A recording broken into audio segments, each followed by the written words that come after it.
You are stupid. You're stupid. You've called me a bad economist. I'm stupid. Well, you're what not else are you going to do? Come on. I've been very civil to you, You're not a Donald. good economist. No, you haven't. You're not a good economist at all. Donald Trump, let's indulge the thought that you are going to run for the presidency of the United States in the year 2016. What's the slogan going to be? I think my slogan would be, "Make America Great Again."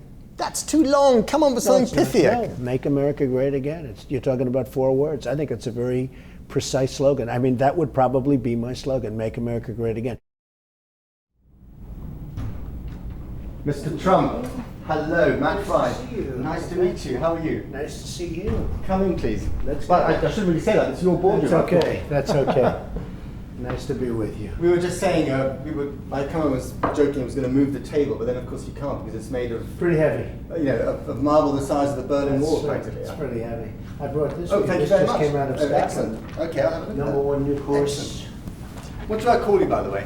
Call me Donald. Are you Call sure? me whatever you want. Okay, I'll call you. You call me whatever you want. Can we get these on? Absolutely. Okay. So what's this all about? It's all about you. So your office is just Do you have a above this, monitor right? by any chance? I don't, but if you It's okay. if Don't you worry. have a look through the camera. Nah, that's It looks good. whatever it is, right? It's too late, Matt. It's always too late. Too late to do anything. Well, no, you look good. I've done TV a few times before, so Yeah, yeah, exactly. Have we said? Donald Trump. Donald, thank you very much for doing this interview. Now, I read somewhere that you don't like shaking people's hands because you're afraid of germs. Well, not afraid of germs, Matt. I don't think it's a great custom. It's been proven, as you know, a person has a cold, a horrible cold, and they shake your hand. All of a sudden, 2 days later, you have a cold. You say, I wonder how that happened. It's not a great thing, but I do it. I shook your hand. What am I going to catch from you, right? Hey. So I was very happy to shake your hand. We've only met a few minutes ago. Okay. Well, it's not a great thing, and it's been proven that it's not a great thing, but I do it. I mean, I have no problem with it. Which is good, because if you want to run for president, as you might well do, then shaking hands is kind of part of the job, isn't it? Well, the other night I had dinner at a great restaurant, and a man comes out of the bathroom. I see him, and he's shaking his hands like this. His hands are soaking wet. And he sees me at the table, and he comes over and goes, Mr. Trump, I'm such a fan of yours. Do you mind if I shake your hand? I shook his hand. His hand is soaking wet. I'm saying, all right. So you know what I did? I didn't eat as much that night, which is okay, too. So if I shook your hand again, no fear? No fear. No, it's not a fear. You withdrew that very quickly, though. That was a quick withdrawal. It's not a fear thing. But as you know, science has proven me right. I mean, it's just one of those things. Thank God I'm getting over my cold. Thank God it's all behind me. That's okay. Certainly, I have no problem with it, but it causes problems for people. There's no question about that. Let's talk about politics. Now, correct me if I'm wrong, you were flirting with the presidential campaign in the year 2000, and then again in 2011. Why did you bottle out? Well, not so much in 2000. I did look at it recently, prior to the last election. I had tremendous poll numbers and still have tremendous poll numbers. But I have to give up a lot. You know, I'm doing projects all over the world. Did a great one with you in Scotland, a fantastic project that's been a great success. But surely running the biggest nation on earth is more important than running a golf course. No, and running lots of buildings and doing The Apprentice, which is a tremendous success in this country, and it's been amazing, and I've had an amazing time. I thought that maybe Mitt Romney would win.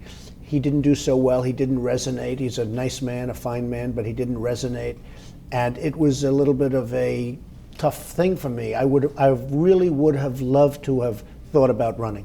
Did you regret not running? Do you need something, by the way? No, I'm just getting... Oh, I thought... Just getting a third. It's a third camera, so it's okay. okay. Fine. We want it's a 3 camera. Yeah, I just didn't. Okay, no, it's fine. That's okay. So did you regret not running in the end? I regretted that I didn't run, yes. I thought Mitt Romney could win. I backed him. I helped him a lot. I really helped him get the nomination more so than anything else. I didn't get too involved in the election other than I did vote for him. But he didn't resonate. Somehow there was no... It just didn't work. And you think that you could? Well, you know, when I decided not to run, and I didn't run and lose, I decided not, I was leading in the polls.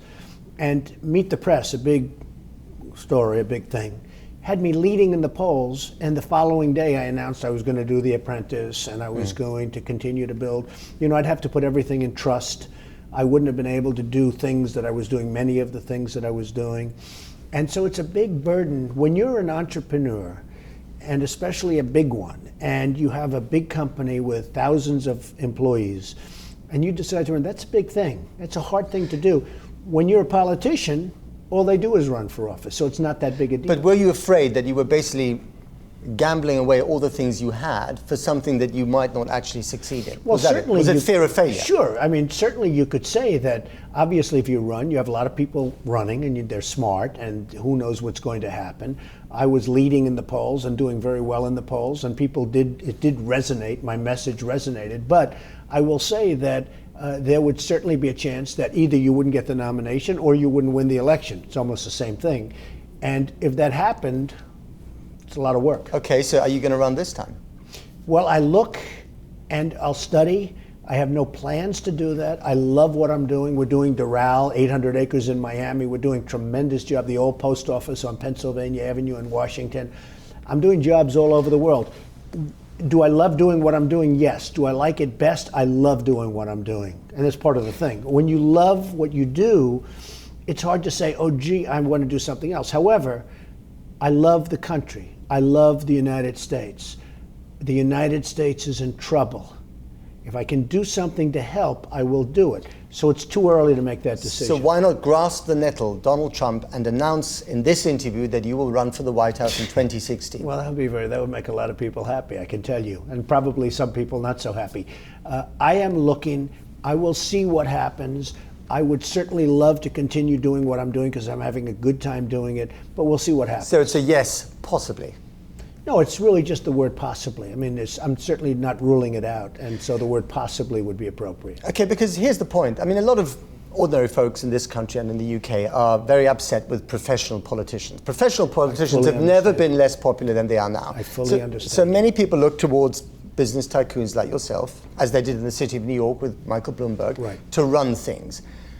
But I wonder whether someone like you is actually ill-equipped for politics, because having run stuff, having been in charge, having been able to say, you're fired, your skin is far too thin. You can't deal with the kind of grubby compromises that politics demand. Well, and you may be right. I mean, to be honest with you, you may be right. And then again, you may be very wrong. I mean, I see the way some politicians run things, and it's horrible. I see what's going on in Scotland, where billions and billions of pounds is being spent on these horrible wind turbines all over the country, destroying the country.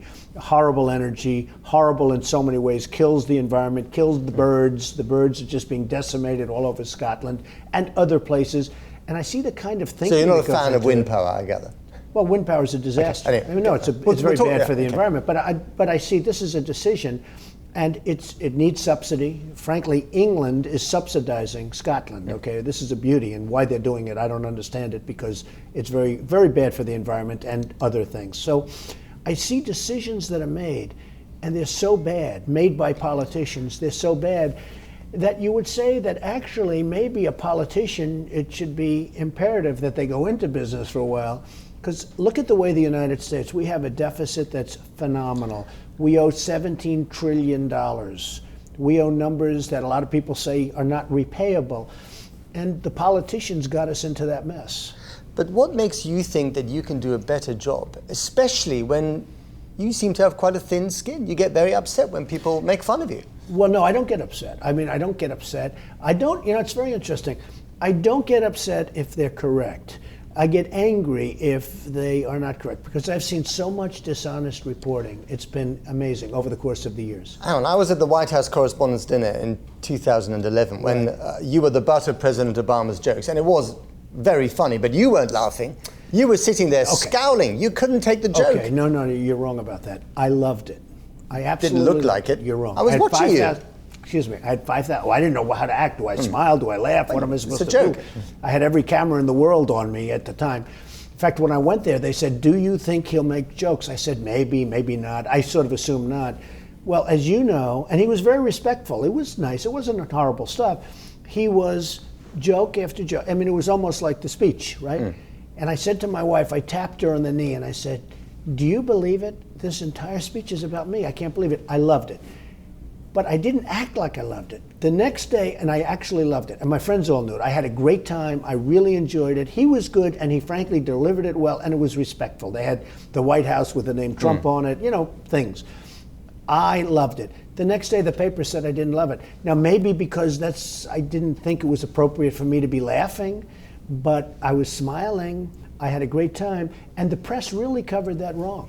But But even you thought I didn't like No, it. you So didn't. obviously I did something wrong. You looked as if you had a major sense of humor, Frei. No. Because just to put this in context for the viewers, so that, of course, you had been going on for months about President Obama's birth certificate, which was a bit of a red herring, let's face it. There are more important issues to discuss except that if in world politics than Obama's health other than the fact that you're not allowed to certificate. be president if there was But would a you have problem. asked that, I'm just curious, would you have asked that question about the birth certificate of a white president? Well, it depends where the person was born. I mean, nobody knew, and still, there are still many questions. You do understand that. This is not something. You're that's still been going on exactly about the birth No, thing? I'm not going on because I'm going on about China. I'm going on about lots of other things that are But really was hurting that a red herring? Was that a distraction? No, I think it was probably something that made me very popular. I mean, I was leading in every poll. But it also made you a joke in many people's eyes. I don't think so. I think it made me very popular. I think I became extremely popular, and that really launched me to the #1 position. But popular with whom? With the people that vote. So why didn't you then take it further? Because I really felt that the Republicans could win. They could win easily. I thought Romney, and he's a good man, I thought he could do a good job, and I endorsed him. I then got back to building buildings all over the place, and frankly, he didn't do the job that we hoped he would do.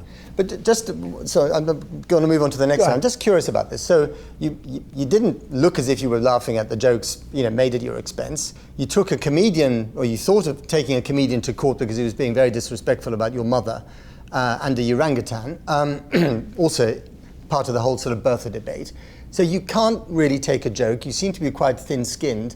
That's not great for politics, is it? But I think I can take a joke. I mean, honestly, the White House Correspondents' Dinner, some people covered it accurately, some people didn't, but I really enjoyed it. In fact, when I left, people said, "How did you enjoy it?" I said, "I absolutely loved it." I mean, you had the President of the United States doing much of his speech about you. I'm saying, this is amazing. I loved it. Free publicity. I loved it. I actually loved it. So you're an egomaniac. Perhaps that's a bigger problem. Okay, that could be a problem. Okay, now you love calling a spade, and I just want to run a couple of quotes your quotes past you, and what you think of them now. So about Edward Snowden, the man who's currently residing in Moscow airport, I think you tweeted last week, he is a traitor. Absolutely. And then you added, and there is still such a thing as an execution. Well, Are you calling for his execution? No. What you have in the old days, when the United States was a strong country, which it isn't right now, but if a person was a traitor, and if you could prove that person was a traitor, that person would be given the death penalty. Are you saying that he should be given the death penalty? Well, as far as I'm concerned, he's a traitor. Now, but are you saying the he should be given the mores death of our penalty? country have changed, and our country is not a strong country like it was. And we deal with traitors a lot differently. Now we deal with traitors where sometimes a traitor becomes a hero. I say he's a traitor. He's made our life extremely difficult in terms of our relationships with other countries. I think he's given away, I think he's, absolutely. I mean, you can't even deal with certain countries. We can't even deal with countries now because all of a sudden they've just learned that they're being spied upon. And they're spying on us. Do you have any question about them spying on us? So he is a traitor. In my book, 100%. He's given away a lot of secrets, and he's admitted that. And I would say you deal with him very harshly, absolutely. So one more time, death for Snowden or not? Well, I'd have to see what he's given away. But if he's given away top secret information and information that would be harmful to us, I would say absolutely, no question about it, because you'd stop other people from doing it. Even though the majority of the American people, according to opinion polls, actually believe that he's not a traitor, he's a whistleblower, and they're very happy, including some of your friends in the Republican Party are very happy that he has shone a light on what they would regard as the unsolicited and unjustified intrusion of the American state in the lives of its individuals. Right. And unfortunately, when you have terrorism, and I witnessed the World Trade Center and I witnessed other things, when you have terrorism, sometimes you do have to go fairly far, because I am a big fan of stopping terrorism at all costs. And I view him as an absolute traitor. I'd have to see what he gave. When you asked me the other question, how far do you take that? I'd have to see the information that he gave. But Snowden, to me, is a traitor. Okay. If he gets asylum in Vladimir Putin's Russia, right, and if you were President Trump, what would you do about it? I wouldn't tell you that, because I wouldn't want to play my cards in front of you, because right now I'm not. And I wouldn't want to play my cards in front of you. Now, I do have something. I own the Miss Universe, Miss USA, Miss Universe contest, and it's the big pageant. It's the largest pageant in the world. You would exclude Russia from the pageant? Interestingly, that's going to Moscow on November 9th. Right. Okay, so would and you have boycott a it? wonderful representative from Great Britain. But it's going to Moscow on November 9th. And I also tweeted that I wonder whether or not Snowden will be there.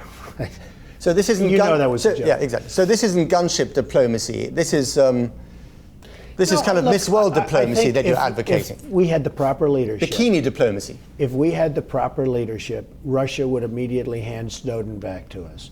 But we have leadership that is not respected, so therefore he doesn't do that. Putin is not doing that. So you think that if you were president and you banged the table or snapped your fingers and said, Vladimir Putin, hand that Edward Snowden back to me, he would just do that? I think I would get him back very quickly, yes. I think that Putin would give him back, yes.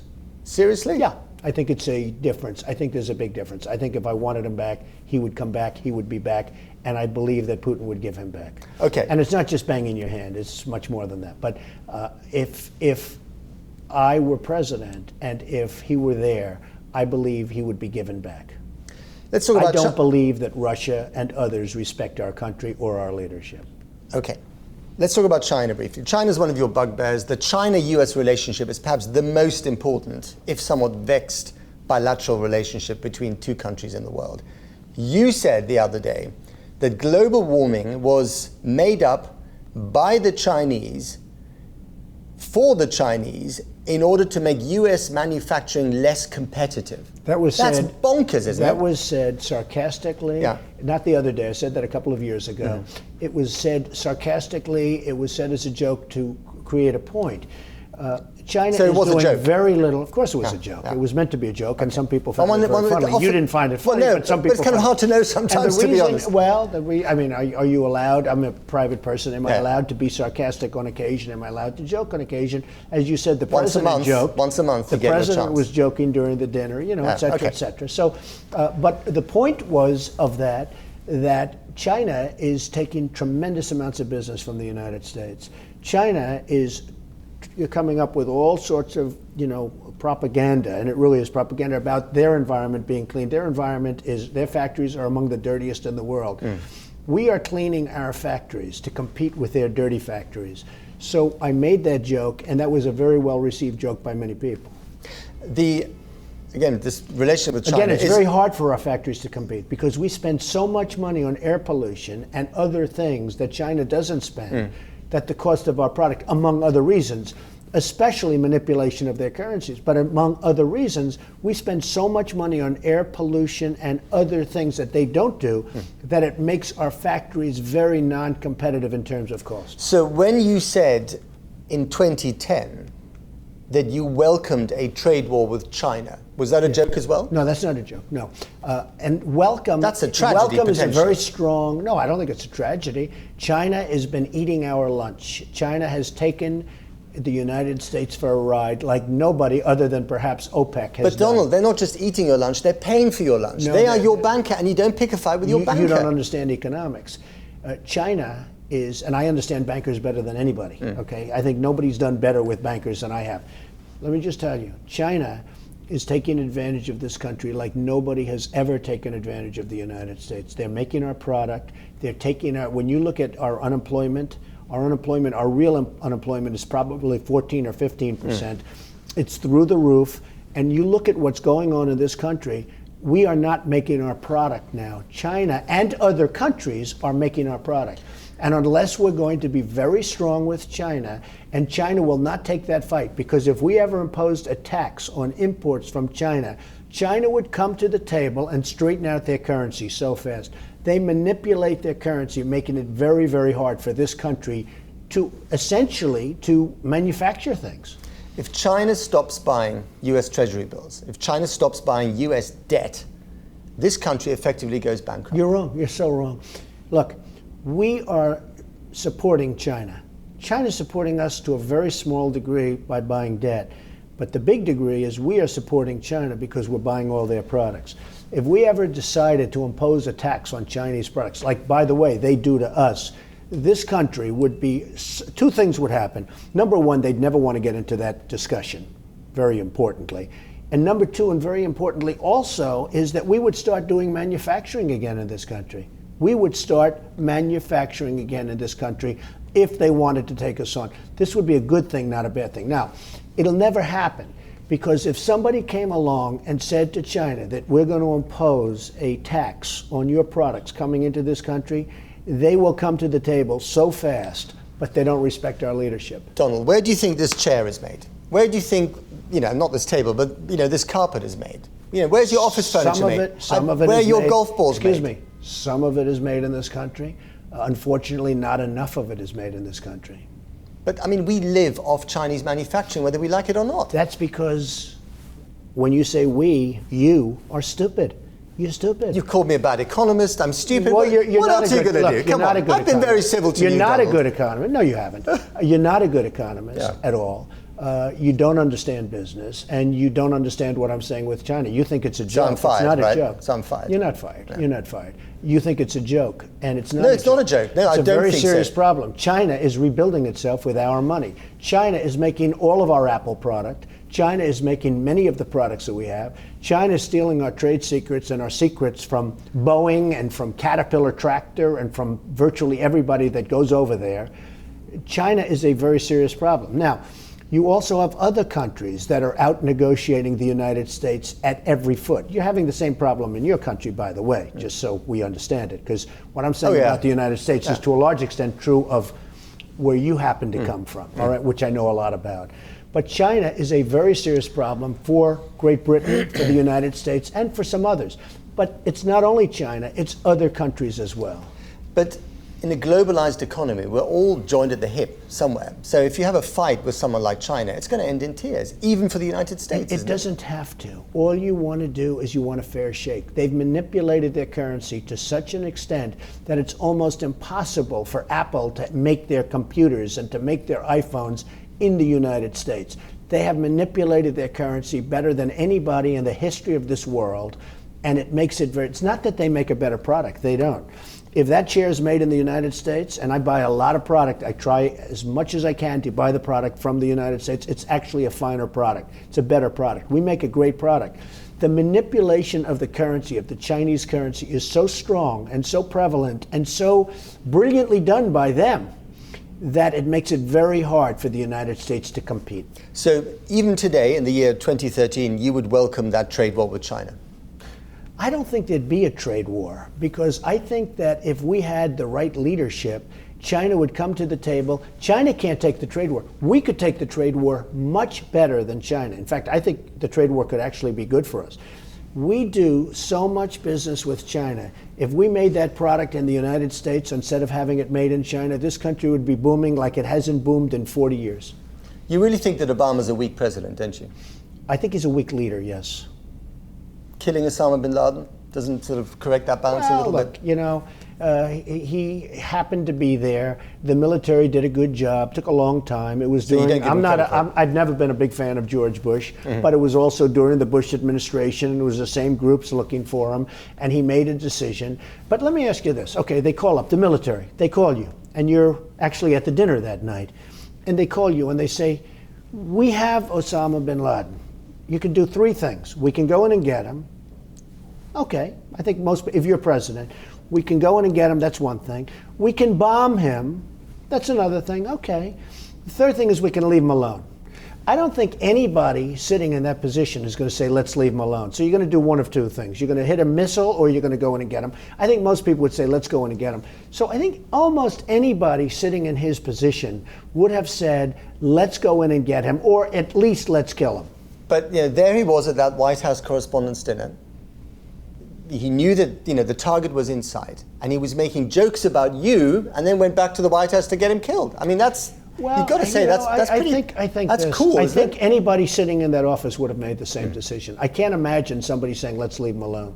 Let's talk about Scotland. So Scotland is close to your heart. Your mother was born in Scotland on the Isle of Lewis. Right. Is that why you decided to invest there? Well, that's an emotional attachment. That's why I decided I wanted to build. I've had great success in the world of real estate, and I wanted to build something great in terms of golf, because I have 14 clubs, not including Doral, which has 5 courses, which is a big deal in Miami, which I have recently. And I wanted to do something spectacular, ideally in Europe, and ideally in Scotland, because my mother was born there. And it's the birthplace of golf. Correct. Yeah. Okay. Correct. And we've done something that's truly spectacular. It's being gotten rave reviews. It's doing phenomenal business, so well that we're actually going to be starting very soon on a second course. And yet you promised to create 6,000 jobs, and so far we've had, what, 200 jobs created? Well, until they, no, much more than 200 jobs, but until they decide not, because after I built this magnificent masterpiece that people are calling a masterpiece, you will say, I think even you will say. Even me. Even you will say. But until they, when I built this magnificent course, I was told that they wouldn't build the ugly wind monstrosities, wind turbines, within a very short distance away. So after I'm building, and the building goes on, and I finish this incredible place and get phenomenal reviews, and I hear all of a sudden that they're going to build these massive wind turbines all over the place. And I said, if you build them, I'm not going forward, and I'm not going to do other things, because that was not the deal. They were not supposed to build these. They are really a blight on Scotland. They're a blight no matter where they... Do you think they're that ugly? I think they're extremely ugly. I think that they are not good, they're not a good source of power, because they're very inconsistent. They only work when the wind is blowing, so they're not a good source of power. But they are extremely ugly. And if you don't mind, I'm not choosing to build a hotel where the windows are looking into a wind turbine. Does that make sense to you from a real estate standpoint? Oh yeah, it does, absolutely. So because of the turbines, much of the project is now on hold? Is that right? Well, I'm starting a second course. Yeah. We're going to start the permanent clubhouse, which is magnificent. And then the rest of the project is on hold until I find out what happens with the wind turbines. But the majority of people in Scotland rather like wind turbines. So it kind of puts you in a tricky position, because you're very vocal about I don't those believe that. wind turbines. I think you're looking at the wrong polls, because I'm looking at different polls, and I have more support on stopping these. If you build these things within view of a house, the people can't sell their houses. They cause problems because they're very noisy. They have the flicker effect. They do tremendous numbers on the environment, in addition to killing all forms of birds. They are very, very negative. They're obsolete technology. And frankly, I think I've done Scotland a big favor by exposing it. Tell me what you really think about wind turbines. No, I'm joking. You know what? I know what you're saying, but it is a serious problem for Scotland, because Scotland's... Because it's small. No, it's terrible. Whereas here, you see them flying, you fly to the west coast from DC where I live, they're all over West Virginia, but they're in the middle of nowhere, so, I don't know enough about the science of it too, but... Okay, so the question I was going to ask you, Donald Trump, is, obviously you have an affection for Scotland, your mother was Scottish. A great affection for Scotland. But the people of Scotland are also fiercely independent. They may become politically independent next year. I don't think so. And so, but if you then kind of tell them the way it is, if you go in there as an American real estate investor, and you start basically yelling about wind turbines, they're going to get upset, aren't they? No, I don't think on their so. territory. I think I've really exposed what's happened is, since I've gone public, which is 2 or 3 years ago, committees and groups have formed all over Scotland to stop them. And I think I've told people that there is a way of fighting these monstrosities. When they came in and just started putting them all over everybody's backyard, people were devastated. They didn't know they could fight. And now they know they can fight. And I think I've done Scotland a great favor. I built one of the great golf courses in the world, maybe the greatest course in the world, in Aberdeen. I actually think that exposing wind turbines and the horror show that they wreak, and in many countries they're taking them out and they're being abandoned left and right.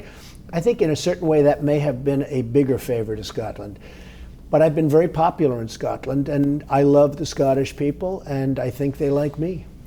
I just want to end with a few questions about America, sort of the picture of America. You famously had a program, The Apprentice, which is all about meritocracy. If you do well, you get hired, you don't get fired. Do you think that this country still has a level playing field for ordinary Americans who are trying to make ends meet in this economy?